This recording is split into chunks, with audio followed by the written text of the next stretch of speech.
Verurteilt. Der Gerichtspodcast mit Heike Borufka und Basti Red.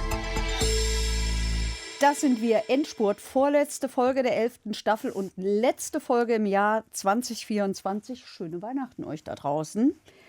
Und für alle, die uns im HR-Fernsehen freitags nach der Talkshow sehen, nicht wundern, eure Kalender gehen richtig, die stimmen.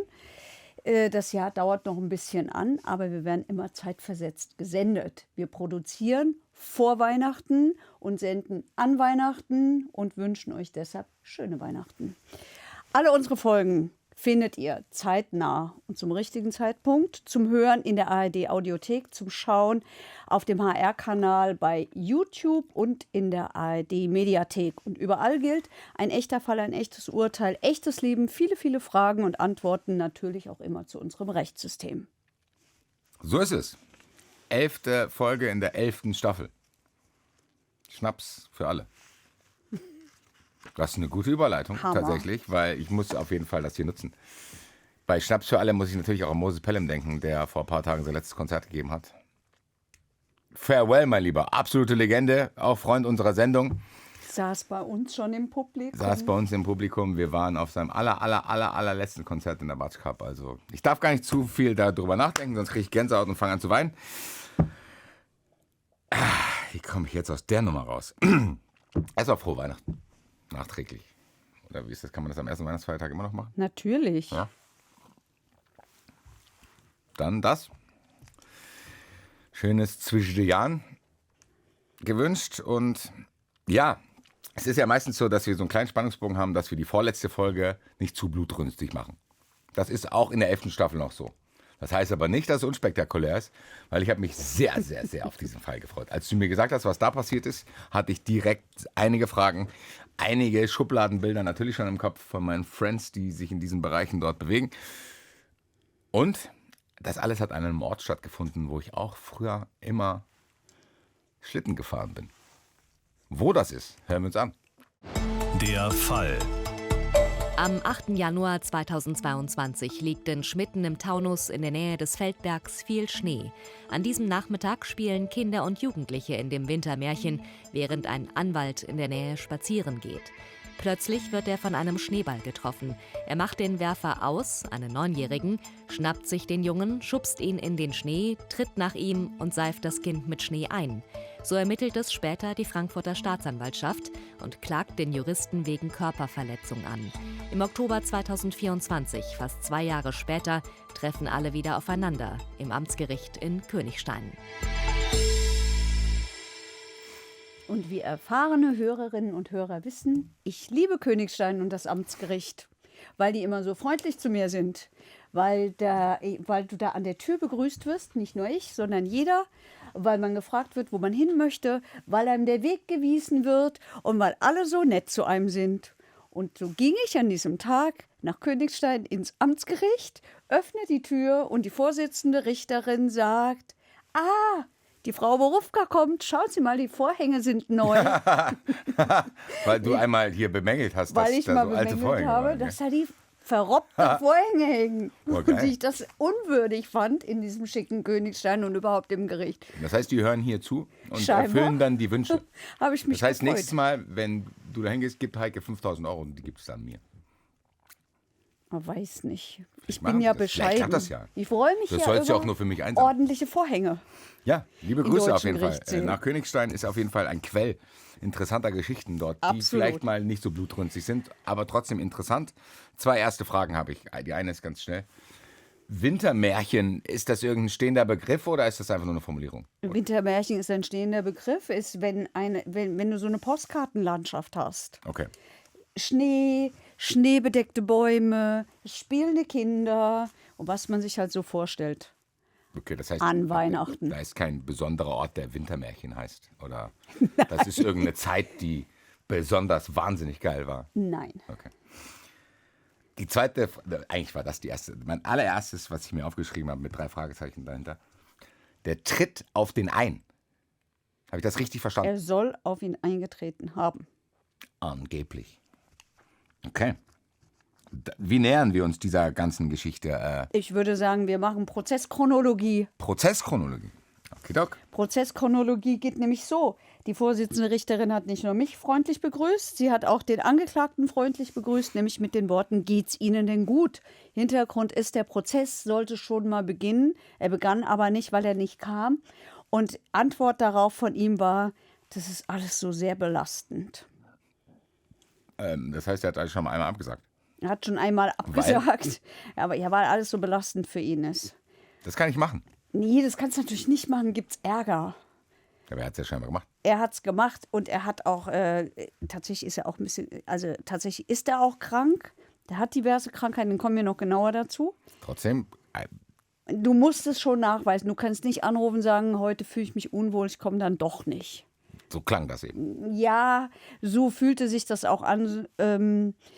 Diesmal ist er gekommen. Anklage ist verlesen worden. Wir haben es ja eben schon gehört. Glaube ich, brauche ich nicht noch Wie alt ist der nochmal? zu wiederholen. Der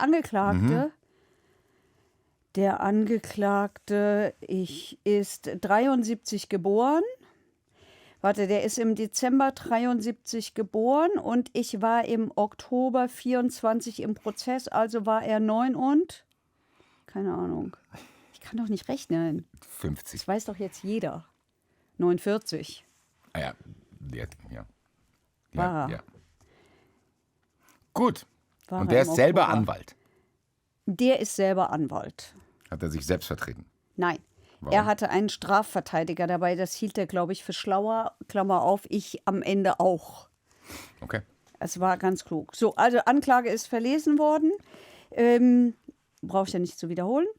Er hat gesagt, so jetzt wolle er erstmal unbedingt ausführlich schildern, was da so genau passiert ist.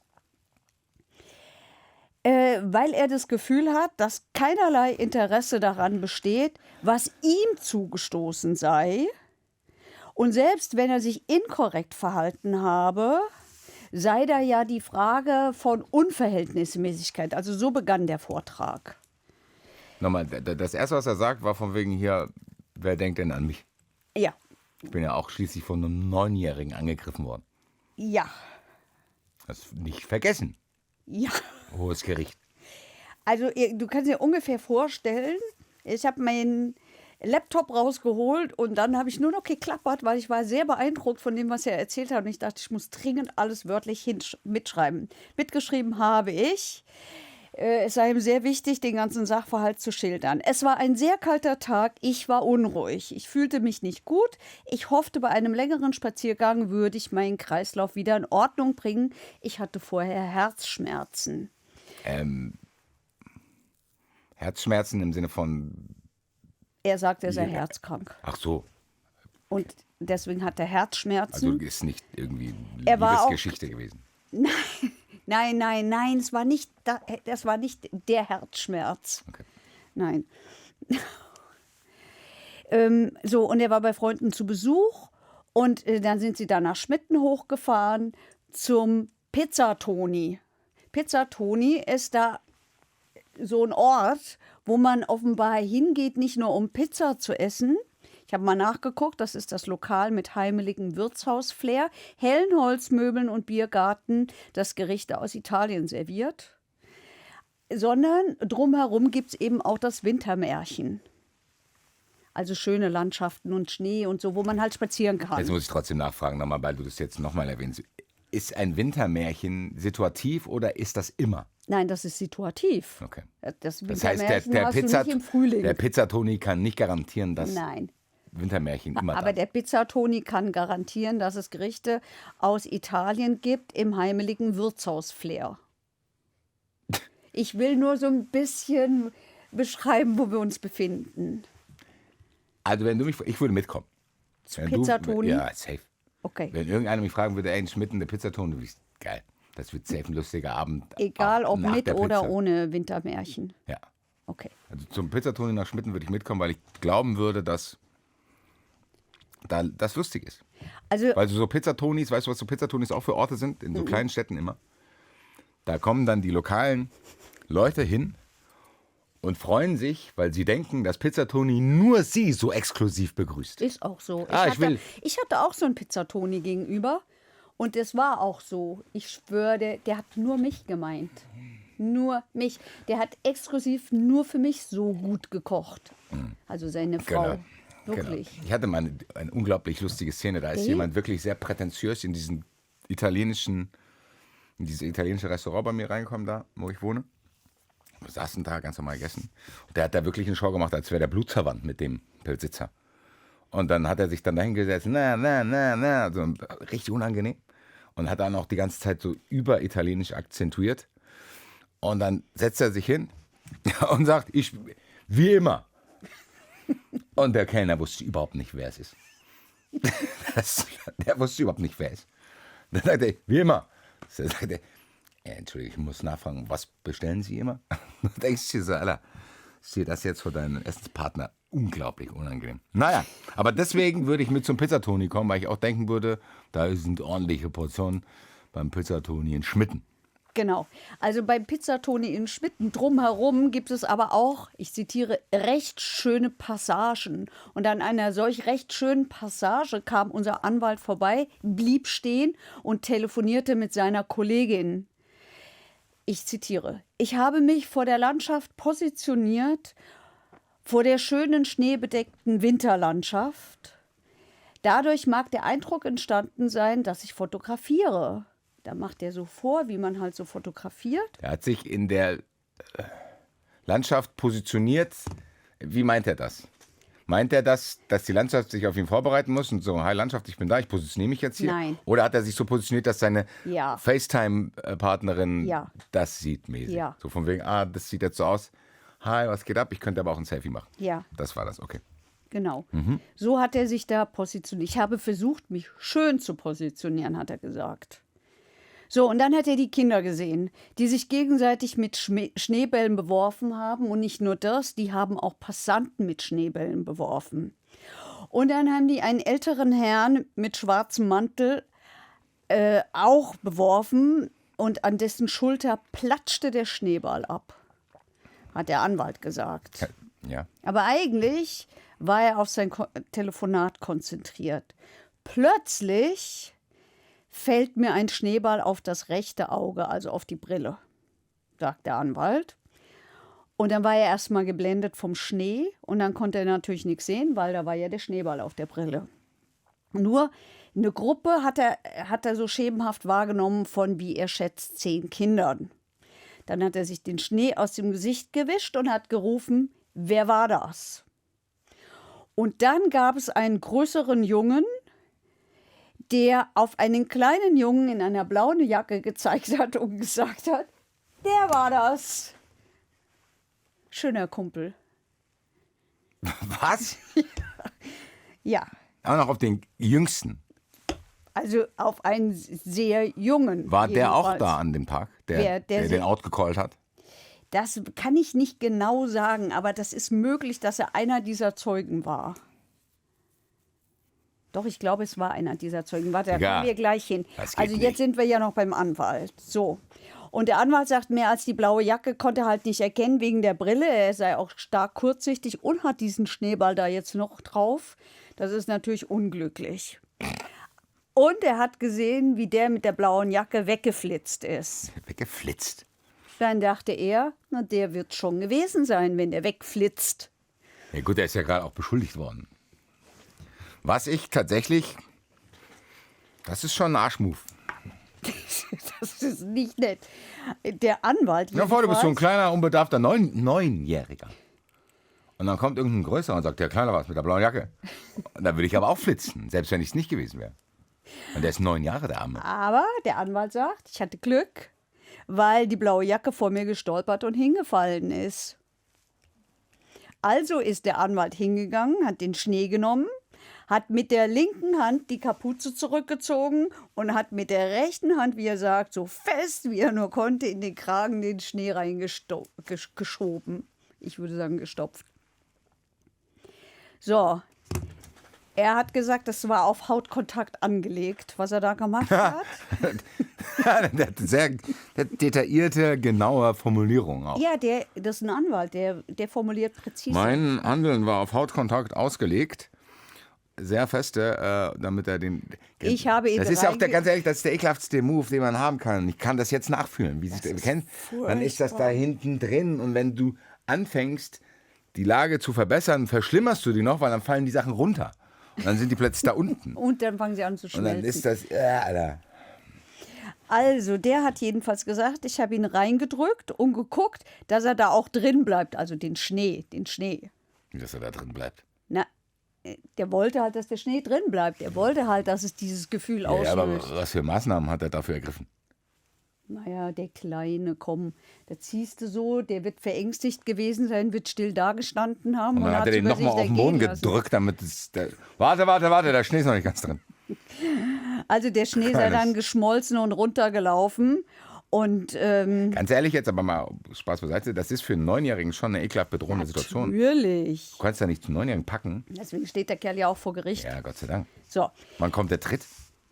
warte. Im gleichen Moment hatte ich aber auch Mühe, auf dem unebenen Wiesengrund zu stehen, sagt der Anwalt, weil der ist nicht nur herzkrank, der ist auch schwerer Diabetiker.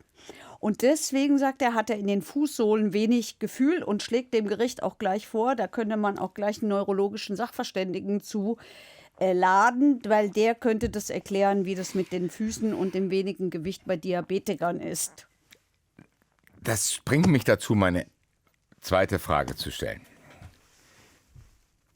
Hat er so noch alle? Der will da jetzt einen Sachverständigen haben. Wegen seiner Fußsohlen. Wegen seiner Fußsohlen, damit er nachweisen kann, dass er einen schweren Stand hatte. Und um zu bekräftigen, dass er es schwierig hatte, diesen kleinen Jungen da zu misshandeln. Das wollte er dann quasi bekräftigen. Die erste Frage, die sich da überhaupt stellt, wie landet sowas überhaupt vor Gericht? Indem es angezeigt wird. Von wem und wann? Das kommt gleich. Okay. Die Eltern haben das angezeigt. So schlimm das für den 9-Jährigen ist, gefühlt, ich habe ja auch jetzt nur Expertise aus diesen 11 Staffeln, von denen ich wahrscheinlich schon über 75% vergessen habe, weil ich es manchmal doppelt frage. Gefühlt würde hier doch ein Strafbefehl ausreichen. Muss man mit so einem Kram Gerichte beschäftigen? Nö, aber du kannst natürlich, ich glaube, hier hat es keinen Strafbefehl gegeben. Und zwar wegen des Tritts. Der Tritt ist der Unterschied. Okay. Das Einseifen, da hätte es wahrscheinlich einen Strafbefehl gegeben. Da hätte man aber auch gucken müssen, so wie ich diesen Anwalt einschätze, hätte der auch Einspruch eingelegt gegen den Strafbefehl und dann wäre es automatisch vor Gericht gelandet. Aber der Tritt war hier entscheidend, weshalb das vor Gericht gelandet ist. Also er sagt jedenfalls, ich habe Trittfestigkeit gesucht, aber letztlich auch nicht gefunden. Ich hatte Mühe, nicht über den zappeligen Kleinen zu fallen. Deshalb mag es so ausgesehen haben, dass ich ihn mit dem Fuß treffen wollte. Also mit anderen Worten, er hat ihn nicht getreten, es sah nur so aus. Weil der um ihn rumgetänzelt ist, weil er gleichzeitig das... Ja, wegen der Fußsohlen die Standfestigkeit verloren Das klingt ehrlich gesagt ausgedacht. So. Dann sagt er, nachdem meine Brille entschlug, habe ich gesehen, es war ein Kind. Und das Kind fing auch an zu weinen. Was hat er gedacht, dass er dann Lilliputaner verbringt oder was? Hättest du mich verarschen, Digga. Was hat er gedacht, was er da macht? Ach, aber klein. Oh, nee. Was habe ich denn da vor mir? Oh, Entschuldigung. Tut mir leid. Also das klingt alles sehr ausgedacht. Und dann haben die sich zusammen überlegt mit seinem Anwalt, wie können wir den Tritt erklären? Ja, sag einfach, du bist ja getänzelt, weil du halt Diabetiker bist. Wir können einen Sachverständigen dazu holen. Und dann sagt er, oh, also wie, es tut mir leid. Gut. Also erst hat er gesehen, es war ein Kind, das furchtbar angefangen hat zu weinen.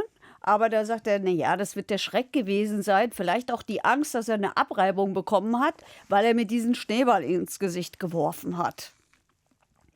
Und dann sagt er, hätte er von dem abgelassen, nachdem er halt gesehen hat, ach, war doch kein aggressiver Jugendlicher, hat sich seine Brille geputzt und sei dann von dannen gezogen. Und danach sei ihm halt sehr, sehr, sehr übel mitgespielt worden, dem Anwalt. Es war nämlich so, dass dann 2 Polizisten mit der Hand am Holster auf ihn zukamen und kamen die denn her? haben, die sind gerufen worden von den Eltern. Von den Kindern? Okay.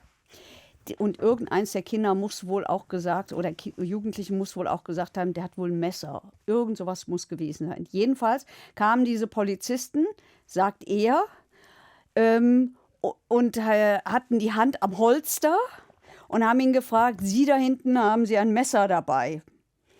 Und der Anwalt sagt, es seien so hysterische Polizistinnen gewesen, bei denen er das Gefühl hatte, ich muss mich ganz langsam jetzt bewegen, sonst erschießen die mich. Ich sage ja Drama. Also der Anwalt sagt, es war eine Grenzerfahrung, die sehr, sehr belastend für ihn war. Und alle Berichte sind ihm durch den Kopf geschossen, wie Menschen bei Polizeieinsätzen erschossen worden sind. Okay. So, dann hat die Richterin nicht mehr ganz so viele Fragen gehabt und es kam Zeuge Nummer 1. Zeuge Nummer 1, 47 Jahre alt, Hausfrau und Mutter aus Schmitten, sagt, tut mir leid, ich habe keine belastbaren Erinnerungen mehr. Die Richterin sagt, fangen wir mal so an. Aber wo war die denn? Also war das eine Mutter von einem der Kinder? Ja, sagt die Richterin, fangen wir mal so an, war an diesem Tag Sonnenschein, lag da Schnee, sagt die Zeugin, das ist lange her, ich kann dem nichts hinzufügen. Sagt die Richterin, das glaube ich einfach nicht, dass Sie nichts mehr wissen. Sagt die Zeugin, das, was ich gesagt habe, stimmt so. Sagt die Staatsanwältin, wissen Sie noch irgendwas? Sagt die Zeugin, ich weiß das, was war und das habe ich auch zu Protokoll gegeben. Sagt die Richterin, das entspricht nicht der Wahrscheinlichkeit, dass Sie sich an gar nichts mehr erinnern können, nicht mal, ob da Schnee lag.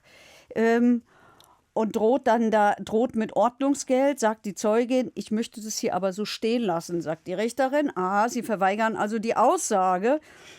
Und erklärt er dann, dass sie da eine mündliche Aussage braucht, aber die sagt, sie hat dem nichts hinzuzufügen und dann geht sie. Merkwürdiges Gespräch, gell? Ja, es ist auch komisch. Was gehst du zur Polizei, wenn du hinterher dann nichts mehr sagst? Ach, die ist zur Polizei gegangen? Die hat zumindest bei der Polizei eine Aussage gemacht. Okay. So, jetzt kommt ein 17-Jähriger mit einem Lilien-T-Shirt. Ein 17-Jähriger? Ein 17-Jähriger, einer der Jugendlichen aus dieser Gruppe. Da ist ein 17-Jähriger und die zeigen auf einen 9-Jährigen. Mhm. Was sind denn das für welche? Mhm. Da sind 17-Jährige, die sagen, hier, der Kleine was. Also dieser 17-Jährige... Und schauen auch noch dabei zu, ehrlich gesagt, dürfen wir nicht vergessen. Schauen dabei zu, wie der Mann auf den 9-Jährigen losgeht. Digga, du bist 17. Ihr werdet ja euch wohl auf so einen Mann stürzen können. Und den dann am Schnee mit dem zu raufen. Also dieser 17-Jährige mit dem Lilien-T-Shirt sagt, das war auf dem Feld neben unserem Haus, da hat halt Schnee gelegen, bla bla, und sie hätten die Spaziergänger mit Schneebällen beworfen, aber sie hätten immer vorher gefragt, Entschuldigung, dürfen wir sie abwerfen? Und auch sehr wahrscheinlich. Ja. Es hätte dann so ausgesehen, als hätte hier der Anwalt vom Haus seiner Eltern Fotos gemacht. Und er sagt, da war schon mal einer und der hätte auch Fotos gemacht. Und der hat halt gesehen, der hat das Handy in der Hand. Und der 9-Jährige war der Besuch der Nachbarn. Der hätte halt gehört, wie er, der 17-Jährige, gesagt hat, hier, der fotografiert unser Haus. Und er ist dahin und hätte den gefragt, ob er ihn abwerfen könne. Der hat verneint und der hätte dann trotzdem diesen Schneeball an die Schulter geworfen. So, und der hat dann gesagt, dann sei dieser Mann gekommen, hätte den Jungen geschubst und mit kräftigen Händen gepackt. Und der sei dann weinend zu seinem Vater gelaufen und so weiter und so fort. Und der erzählt auch von einem Messer, das gezogen worden sei. Also der Anwalt hätte ein Messer gezogen, sei auf die zugelaufen und sie seien dann alle weggerannt. Fragt die Richterin, erkennen Sie den auf der Anklagebank? Sagt er, weiß ich nicht, es war Winter, der hatte eine Mütze auf. So viel zu dieser Aussage. Dann kam das Kind, der 9-Jährige. Da muss man sagen, super Belehrung der Richterin. Wirklich richtig gut hat die dieses Kind belehrt und hat nämlich gesagt, also das ist so, wie wenn ich hier die Schiedsrichterin bin. Es war kurz nach der EM. Sie hat dann einen EM-Vergleich gezogen und hat gesagt, es ist so, Schiedsrichter machen nicht immer alles richtig, aber wir versuchen schon aufzuklären und zu gucken, was war wie und dann hinterher eine Entscheidung zu treffen. Das ist ehrlich gesagt eine sehr sympathische Aussage. Richtig gut. Das ist allgemein, sollte sich das komplette System das zu Herzen nehmen. Richtig zu gut. Sagen, wir sind genau, das ist ein super Vergleich. Und dann hält man es auch viel einfacher aus. Ja. Wir sind Schiedsrichter, klar, gab auch mal Fehlentscheidungen. Ja. Hört man nicht so oft. Ja. Also der Kleine hat erzählt, er war bei seinen Freunden und da war halt Schnee, sind Schlitten gefahren, Schneeballschlacht. Dann hat einer das Haus fotografiert, dann hätte er dem 3-mal gesagt, er soll aufhören und hat halt dann einen Schneeball nach dem geworfen. Und dann weiß er nicht mehr, ob er den wirklich getroffen hat. Was er aber noch weiß, ist, dass der sauer reagiert hat und gefragt hat, wer war das? Und der Junge sagt, ich habe gar nichts gesagt und die anderen haben auf mich gezeigt, sagt die sympathische Richterin. Das ist aber nicht sehr nett von denen gewesen. Und der Junge erzählt, dass der dann auf ihn zugekommen sei und er hätte ihn eingeseift und er hätte ihm Eisschnee ins Gesicht gemacht und der hätte ihm das dann auch eingerieben. Also er hat ihn eingeseift, der sprach jetzt von Gesicht, er hätte geweint, das Gesicht hätte ihm wehgetan, es hätte ein bisschen gebrannt, war eine halbe Stunde rot und er sei dann hoch zu seinen Eltern geflitzt. Und auf die Frage, ob er geschubst worden ist, nee, das weiß er alles nicht. Der kann sich an keinen Tritt erinnern. Damit war der Tritt weg. Weder der Jugendliche hat es erzählt, noch noch der Junge hat es erzählt. Und als dann der angeklagte Anwalt selbst gefragt hat, ob der Junge immer so rot im Gesicht sei wie jetzt, weil der war halt aufgeregt und war deshalb rot im Gesicht, hat der Junge angefangen zu weinen und dann war die Vernehmung zu Ende und es war hochdramatisch vor der Tür. Ich bin selber hinterher, weil ich dieser Familie, wie immer, versuche ich immer den Leuten zu sagen, hier, wir machen einen Podcast, kann sein, dass der Fall kommt und so. Das war dann vor der Tür hochdramatisch, weil die Mutter gesagt hat, also wäre alles ganz schrecklich und nie wieder und er soll doch bestraft werden und so weiter und so fort. So. Im Gerichtssaal hat die Richterin gesagt, naja, das, was die Jungs gesagt haben, ist nicht übereinstimmend. So, keiner beschreibt diesen Tritt mehr. Die Frau hat nichts ausgesagt. Da kann man auch nicht drauf zurückgreifen. Und sie Das ist aber merkwürdig, sagt, oder? Das ist merkwürdig, weil wir haben ja im Antext gehört, dass 2 Jahre dazwischen waren, ne? Mhm. Ich meine, das zieht sich ja dann auch ein bisschen. Du kriegst ja, natürlich. Ja, aber du kriegst ja dann auch Briefe und, also weißt du, was ich meine? Du weißt ja, wie es anfängt und dann bist du plötzlich an dem Tag und scheinst ja trotzdem noch ein Interesse zu haben, dass das passiert, was du angeleiert hast. Und dann an dem Tag ist der Tritt plötzlich weg, ist schon dubios. Natürlich ist das komisch, kannst du dann aber als Gericht auch nicht mehr richtig Ja, aufklären. Ne, und dann gilt halt tatsächlich im Zweifel für den Angeklagten. Natürlich, sowieso. Aber die Frage ist halt, warum? So. Ja, ich weiß hin? ich nicht. Das kann ich nicht beantworten. Ich verstehe auch nicht, wieso man dann nicht mehr aussagt. Was soll das? So, dann sag's doch, ja? Wer weiß, vielleicht hat dieser Anwalt Leute unter Druck gesetzt. Ich weiß nicht. Also es war so, die Vielleicht Richterin hat er sich hat dann da gesagt, positioniert. pass auf, die Richterin hat gesagt, ja, also wir könnten das Verfahren ja einstellen wegen geringer Schuld gegen eine kleine Auflage. Ne, zahlst du so und so viel an irgendeine gemeinnützige Organisation. Hat der Anwalt gesagt, nee, kommt gar nicht in Frage. Er will freigesprochen werden, denn und jetzt frag mich nicht, er sei herzkrank. Ich will freigesprochen werden, ich bin herzkrank. Schweine. Jetzt warte, er sei herzkrank und er kann nicht reißen. Keine Ahnung, ich verstehe den Zusammenhang nicht. So, er sei immer krank, er sei immer im Homeoffice und er habe jetzt gerade die Notarprüfung geschrieben und er brauche die Zulassung. Für die Zulassung braucht er eine blütenweiße Weste und er verdient als Anwalt nur 4.000 €, der Arme, aber als Notar 500.000. Und deshalb kämpfe er so verzweifelt. Es gehe hier um seine nackte Existenz. Aber steht seine Notarzukunft auf dem Spiel wegen dieser Geldstrafe? Gut, wie immer stellst du die richtige Frage. Der Staatsanwältin ist an dieser Stelle der Kragen geplatzt.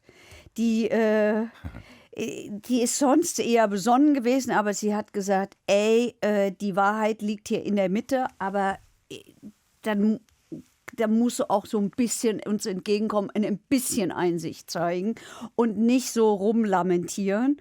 Das hat sie nicht gesagt, das sind meine Worte jetzt, ja. Aber der Anwalt hat gesagt, es geht um die nackte Existenz, ihm stehe sonst ein Alter in Armut bevor und das muss folgenlos eingestellt werden. So.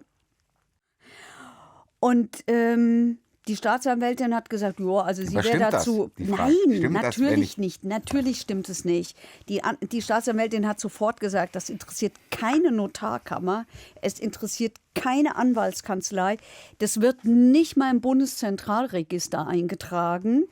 Und ein Erwachsener muss in der Lage sein, sich im Griff zu haben. Ja, und außerdem hat die gesagt, wenn Polizisten was von Messer hören, dann machen die halt das, was Polizisten dann machen müssen. Und da muss man nicht von Grenzerfahrung reden. So ist ja nichts passiert, die haben ja nicht geschossen. Die stehen vor ihm und sagen, haben sie ein Messer. So.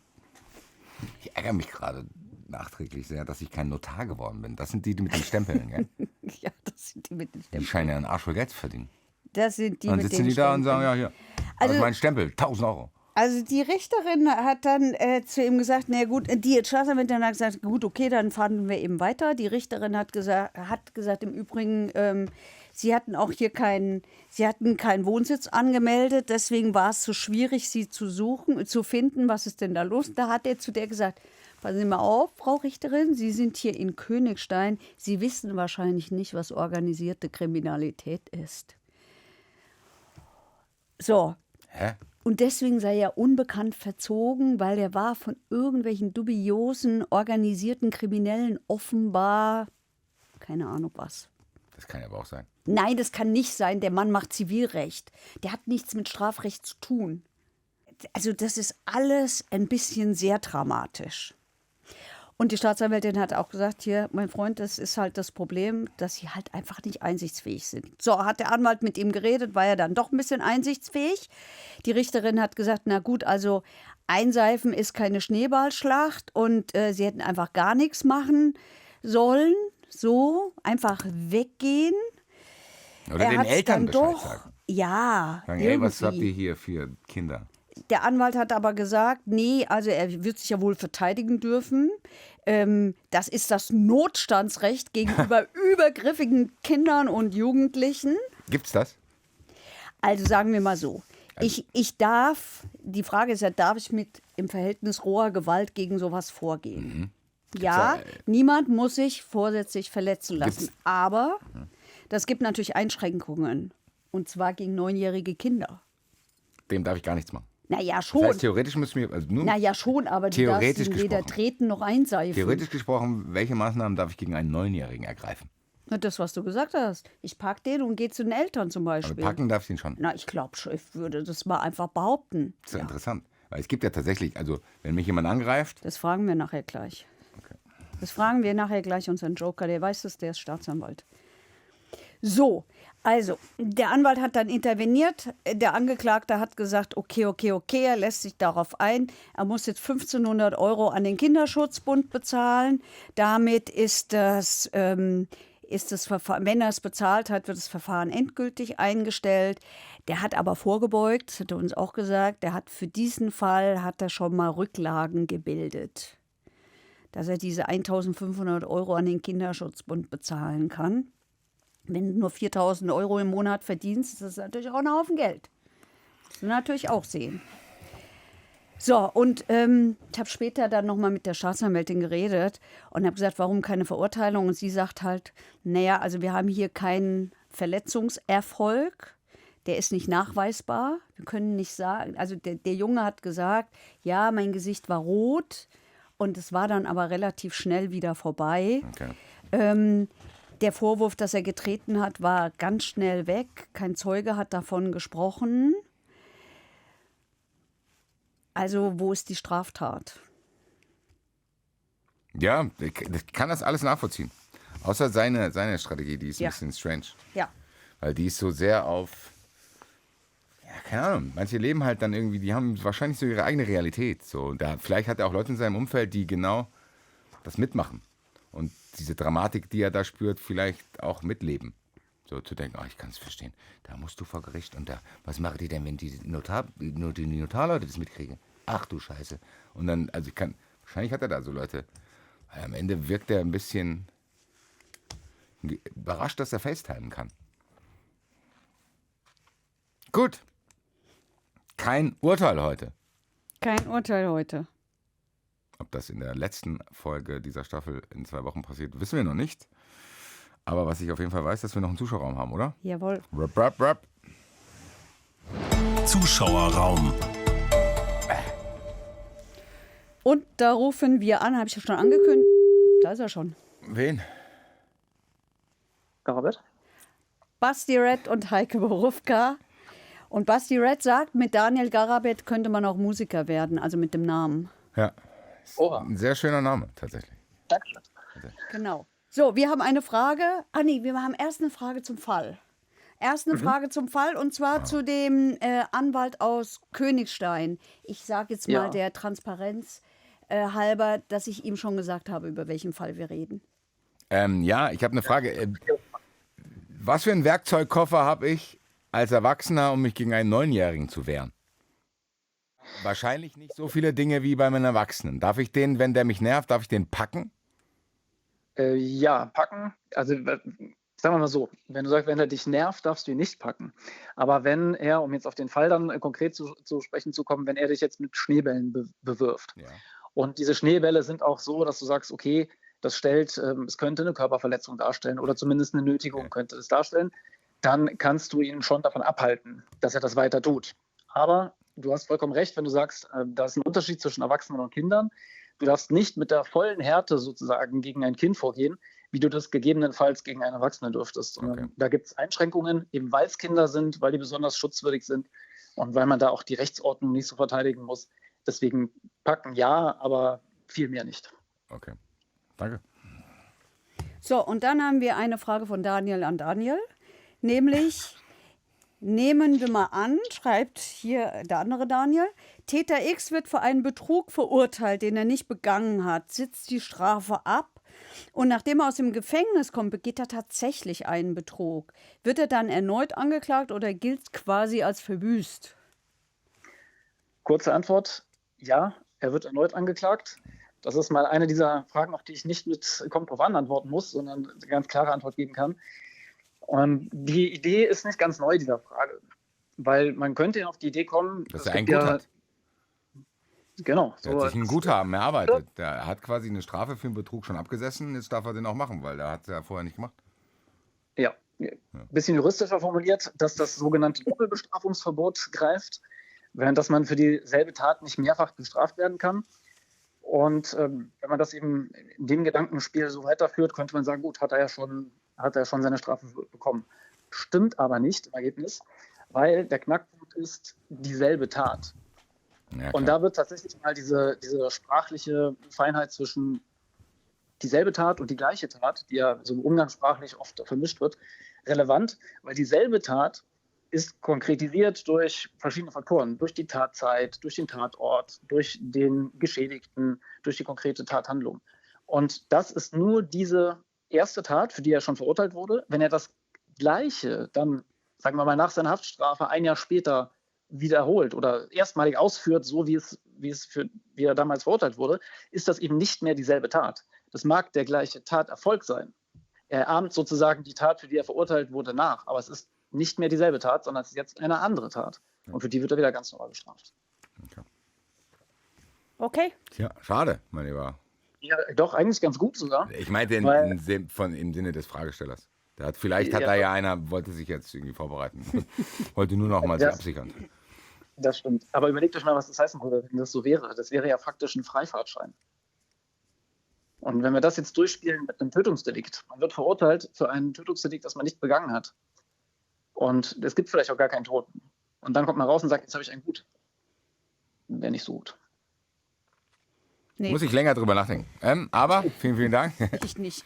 Folge 11, Staffel 11, haben wir noch eine Frage? Nö. Nee. Dann vielen, vielen Dank. Vielen Dank. Und Sehr gerne. Guten Rutsch. Dankeschön, euch auch viel Spaß. Bis bald. Danke. Ciao, ciao. Ciao. Bald. Stopp. Ich Bald. hab noch Stopp. was. bevor bald, merkt ihr bald? Weg dir bald. Ich muss noch hier was sagen. Mach mal. Ich muss noch was sagen zu der Folge mit dem Koch. Hat uns nämlich Norbert Maximini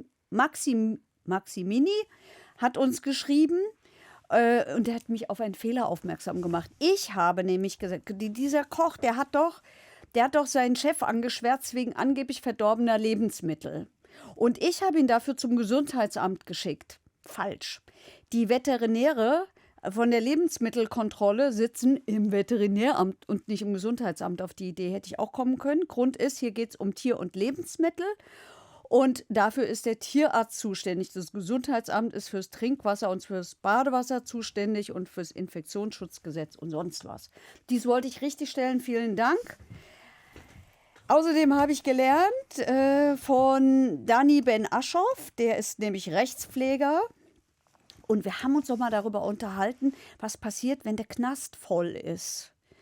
Und dazu hat er mir geschrieben, also es gibt eine Vorschrift aus der Corona-Zeit und während der Pandemie hätte es diverse Erlasse zur Vollstreckung gegeben. Grund waren diese Quarantäne- und Isolationsvorschriften. Das heißt, wenn die Leute zum Beispiel von den Gerichtsverhandlungen zurückkamen, mussten die immer erstmal eine Woche isoliert werden und so. Das hat bedeutet, dass die Gefängnisse halt einfach auch unglaublich voll waren. Und deswegen Geldstrafen und kurze Freiheitsstrafen aufgeschoben worden sind. Und da ruht die Verjährung und das wird jetzt Stück für Stück nachgeholt. Danke. Vielen Dank. Fand ich interessant. Das ist absoluter Service von unseren Yep. Hörern auch. Finde ich super. Fand ich interessant. Podcast-Tipp? Noch nicht? Bald war mein Cliffhanger. 19.03. ist die nächste Live-Show, für die es Karten gibt. Und wir haben wieder eine große Show anzukündigen, tatsächlich. Wer letztes Jahr dabei war, kann auch dieses Jahr dabei sein. Am 6.9. im Bürgerhaus Bornheim. Das war eine andere Nummer als in der Case. Es ist beides geil, aber wie gesagt, einmal im Jahr machen wir es jetzt so, dass Machen wir es ein bisschen größer. alle kommen können, die können wollen, weil diese Shows unter der Monat, das ist ja gar nicht unter der Woche, sondern die Shows, die quasi nur einmal im Monat sind, die sind immer so schnell ausverkauft, dass wir sehr viel Feedback kriegen. Ich kriege keine Karten mehr, bla bla. Deswegen am 6.9. gibt es erstmal ein paar Karten.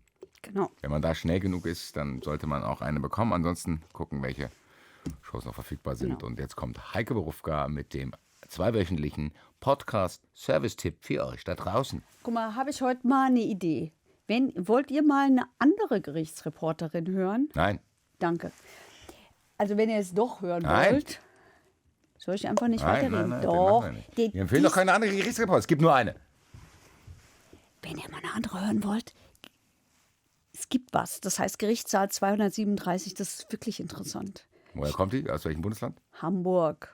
Das Ist geht, okay, das geht, ist ja. okay, Ja, das geht. ist okay. Und die unterhält sich nämlich auch mit einer Kollegin darüber, über ihre persönlichen Eindrücke und so. Die machen das Gleiche wie wir, aber sie machen es komplett anders. Seit wann? Wenn ihr mal reinhören, ist noch nicht so lange. Aha. Noch nicht so lange. So, okay, dann hört ihr das halt nicht, dann guckt ihr eben Mediathek. In der Mediathek könnt ihr euch angucken, Finsteres Herz, die Toten von Mano 2. Gibt es nämlich jetzt die zweite Staffel mit Lona Ment und Frank Elling, die ermitteln in den Wäldern von Mecklenburg-Vorpommern. Es geht um Mord, es geht um Menschenhandel, es geht um ein bulgarisches weißen Mädchen Sarah, es geht um angeschossene Kommissare, es geht um verschwundenes Mädchen und es ist total spannend. Guck Ist das doch nicht echt? so. Nein, das ist natürlich nicht in echt. So. Das ist natürlich nicht in echt. Was ist Das war das? für Krimi-Fans. Ja, sowas wie Notruf Hafenkante. Naja, schon ein bisschen anders. Okay. Also Mediathek. Und ansonsten hört ihr einfach unsere Folgen wieder. Ja. Spätestens Fußball in 2 Wochen. 2000 einfach. Ist auch gut. Gibt genug. Aber die haben vielleicht doch Zeit. Jetzt erstmal eine schöne Zwischen-den-Jahren-Zeit. Genau. Macht's gut. Tschüss.